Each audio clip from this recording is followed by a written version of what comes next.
Satnam trainers, I hope you're well. I have a couple things I wanted to share today. First, some of the things that are below in this email is we've announced the grant winners for the 2023 Kundalini Beyond Borders program. So this is the joint program between IKYTA and KRI, where we open up to applications for grants from around the world from any KRI certified teacher who is doing something working to expand the reach of Kundalini Yoga into underserved populations. So there's a link in this email to the 10 grant winners, which include several teacher trainers this year. So we're really excited to be able to support them financially. Their programs, their projects are super inspiring. Please check them out. Support them or reach out to them if you're doing something similar. And we hope that their seva, their service, both inspires and can serve to network and connect with other similar projects. Secondly, there are the notes, so to speak, the consolidated input from the recent Global Trainer Summit is linked below where you can check it out if you weren't able to come.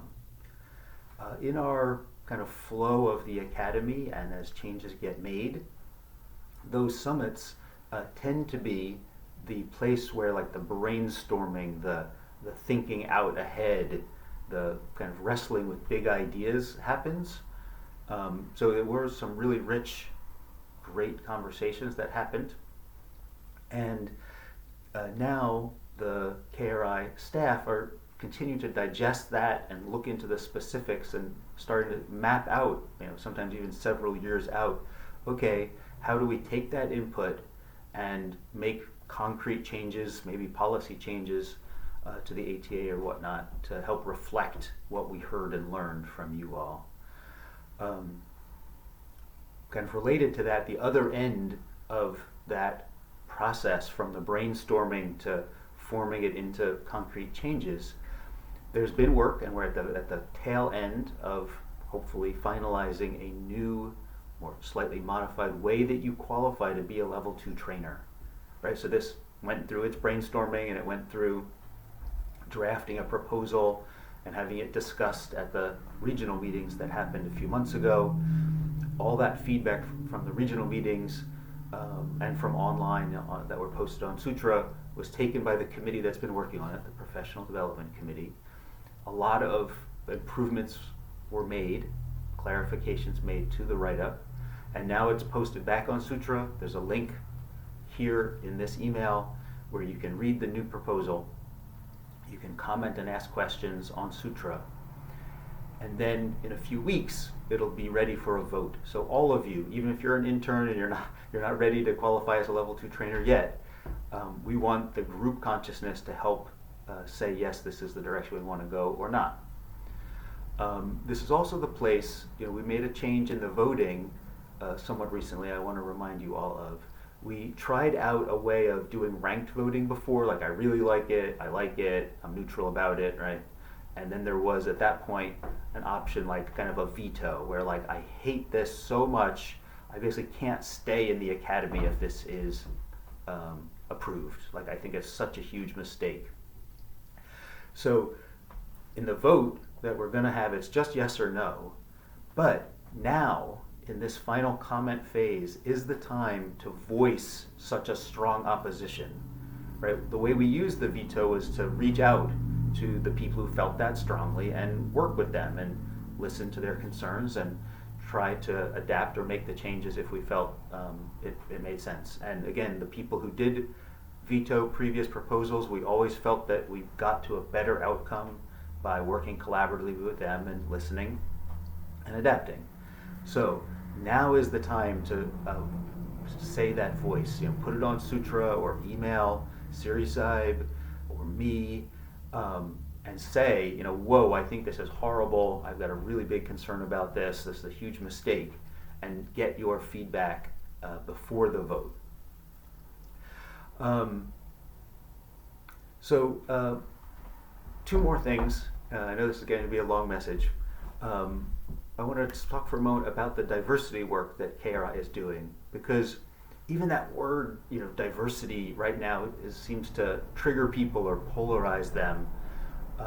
What seems to be happening among some people, based on some of the questions I've gotten from trainers around the world, is that there's a cultural perception about Americans and what America is doing about diversity, which some people like and some people think is getting into wokeism or identity politics that aren't appropriate. I've heard some people concerned that we're so into people's individual identities, like your race and your gender and your this or your that we're forgetting that really everyone's just Satnam and we're all one at the end.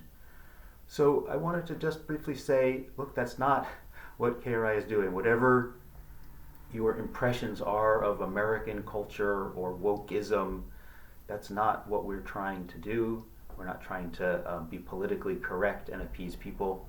We're trying to do our mission, which is to keep this set of teachings accurate and then reach as many people as possible with those teachings, right? Maximize our service. We have such precious techniques and technology to help people. We want to get it to as many people as possible. So our focus on diversity is to understand who aren't we reaching and why, and what do we need to do to reach them. That's it. So when we hear, some concrete examples, there's been a few people who are blind who have wanted to take teacher training. Well, are we able to do that? Do we have the books in Braille or through some app that can read the manual to them? Or are we really set up to welcome someone with that kind of physical challenge into our programs and into practicing Kundalini Yoga? We've heard in some regions of the world that education is a big issue, where there's a lot of people without a lot of formal education. They really find it challenging to take teacher training. Our pedagogical models are based on kind of a sort of Western, highly educated model. So what can we do to reach out and diversify to different education levels? You all probably see it all the time. We hear a lot. Economically, right? We tend to target people who are middle class and up because our trainings are fairly expensive.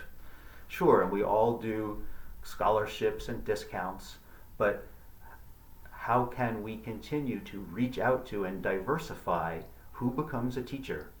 Because if someone is coming from a very different economic background, they're going to have a different style, they're going to appeal to different people, they're going to be able to spread Kundalini Yoga out more.